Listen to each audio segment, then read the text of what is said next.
Hey everybody, Gears here, and kind of excited about this actually.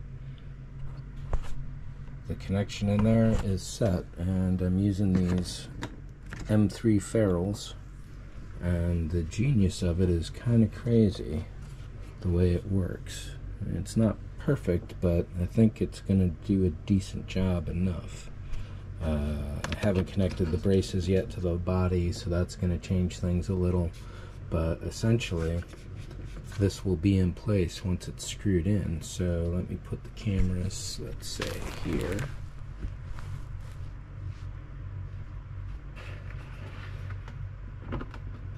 So what's going on is the ferrules are latching in to this little bit of hole right there and giving it a little bit of rest.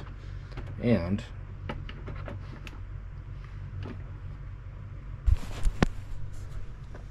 I'm using those same ferrules on the back side here to screw into, because otherwise the way that I had it with the foam insert was that was screwing from the shell directly into those two screws right there, whereas now it's coming through these two outer screws here.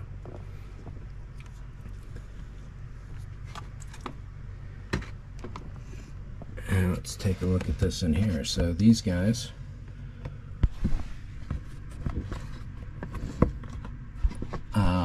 just really match that interface perfectly.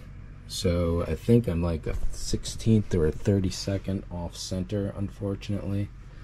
I can't quite tell yet. What I need to do is trim down just a little bit of the plastic here and crimp the curtain rod into place just a little better.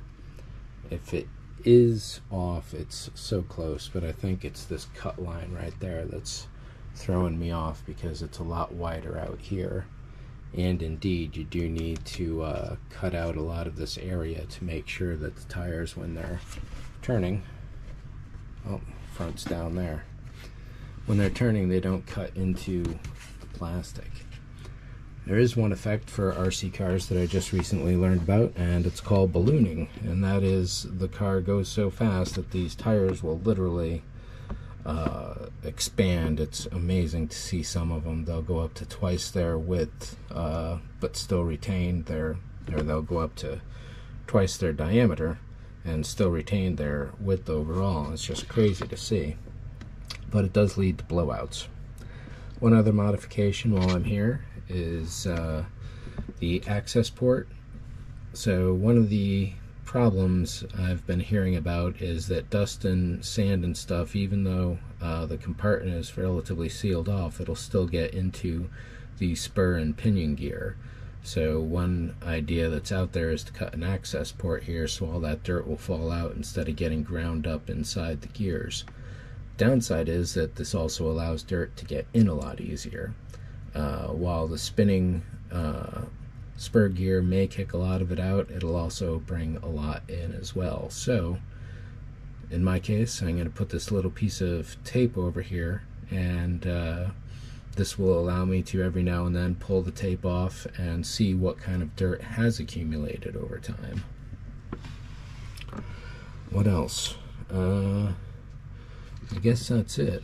At this point, I gotta crimp the braces a little. Those will be attached in here once the car is in place, and that's coming up in a few moments essentially. Wow, is this really it?